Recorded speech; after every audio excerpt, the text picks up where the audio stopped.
नमस्कार। आकाशवाणी जयपुर अजमेर से प्रस्तुत हैं प्रादेशिक समाचार।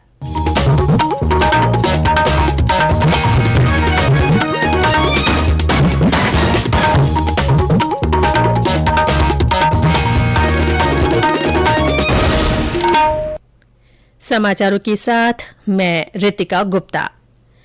भारत की अध्यक्षता में G20 विकास कार्य समूह की बैठक आज मुंबई में शुरू हो गई है।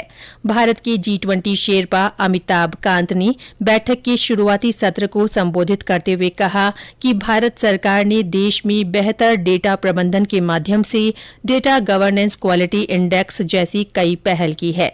उन्होंने कहा कि कम विकसित और विकासशील देश कुशल डेटा प्रबंधन के बगैर प्रौद्योगिकी के क्षेत्र में विकास नहीं कर सकते।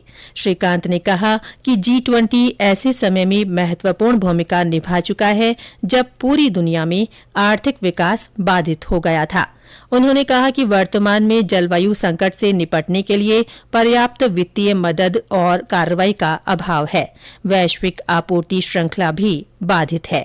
उन्होंने कहा कि भारत का मानना है कि हर आपदा में अवसर की प्रचुर संभावनाएं रहती हैं। केंद्रीय इलेक्ट्रॉनिक और सूचना प्रौद्योगिकी राज्य मंत्री राजीव चंद्रशेखर ने बैठक को वीडियो संदेश के माध्यम से संबोधित किया। उधर भारत की G20 अध्यक्षता में वित्त और केंद्रीय बैंक के उप प्रमुखों की पहली बैठक भी आज से बेंगलुरु में शुरू हो गई है। G20 फाइनेंस ट्रैक की इस बैठक में वैश्विक अर्थव्यवस्था, अंतर्राष्ट्रीय वित्तीय ढांचा, अवसंरचना और स्थायी वित्त पर चर्चा होगी। राष्ट्र आज वर्ष 2001 में संसद पर हुए हमले में रक्षा करते हुए अपनी जान न्यौछावर करने वाले बहादुर सैनिकों को श्रद्धांजलि अर्पित कर रहा है। राष्ट्रपति द्रौपदी मुर्मू ने हमले की 21वीं बरसी पर शहीदों को श्रद्धांजलि दी। राष्ट्रपति ने ट्वीट संदेश में कहा कि हम वीरों के साहस और सर्वोच्च बलिदान के लिए सदैव कृतज्ञ रहेंगे।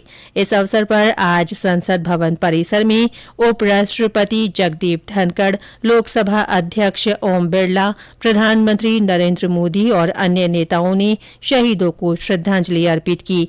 यूपीए अध्यक्ष सोनिया गांधी, केंद्रीय मंत्री पीयूष गोयल, प्रहलाद जोशी, कांग्रेस नेता मल्लिकार्जुन खड़गे, अधीर रंजन चौधरी और अन्य मंत्रियों तथा लोकसभा और राज्यसभा के सदस्यों ने भी शहीदों को श्रद्धांजलि दी। जोधपुर के भूंगरा गांव में गैस सिलेंडर फटने की घटना में मृतकों की संख्या बढ़कर 22 हो गई है। दुर्घटना में झुलसे 4 और लोगों की आज मृत्यु हो गई। हादसे में झुलसे अन्य 32 मरीजों का जोधपुर के अस्पताल में इलाज जारी है। सरिस्का वन्यजीव अभ्यारण्य में 22 किलोमीटर लंबा एलिवेटेड सड़क मार्ग बनाया जाएगा। इसके बनने के बाद वन्यजीवों को स्वच्छंद विचरण में सहायता मिलेगी। नटरी का 12 से थाना गाजी तक 2500 करोड़ रुपए की लागत से बनाए जाने वाले इस मार्ग का निर्माण राष्ट्रीय राजमार्ग प्राधिकरण करेगा। सरिस्का परियोजना के क्षेत्रीय निदेशक RN मीणा ने बताया कि इस रोड की DPR स्वीकृत हो चुकी है और जल्द ही इस पर काम शुरू हो जाएगा। प्रदेश में तापमान में उतार चढ़ाव के बीच सर्दी के असर में कुछ कमी आई है। चूरू में आज 4.6 डिग्री सेल्सियस न्यूनतम तापमान दर्ज किया गया। सीकर के फतेहपुर में 5.5, करौली में 6.9, हनुमानगढ़ के संगरिया में 7.9, सीकर में 10, श्रीगंगानगर में 10.6, अलवर में 11.7, चित्तौड़गढ़ में 11.8 और राजधानी जयपुर में 13.4 डिग्री सेल्सियस न्यूनतम तापमान रिकॉर्ड किया गया।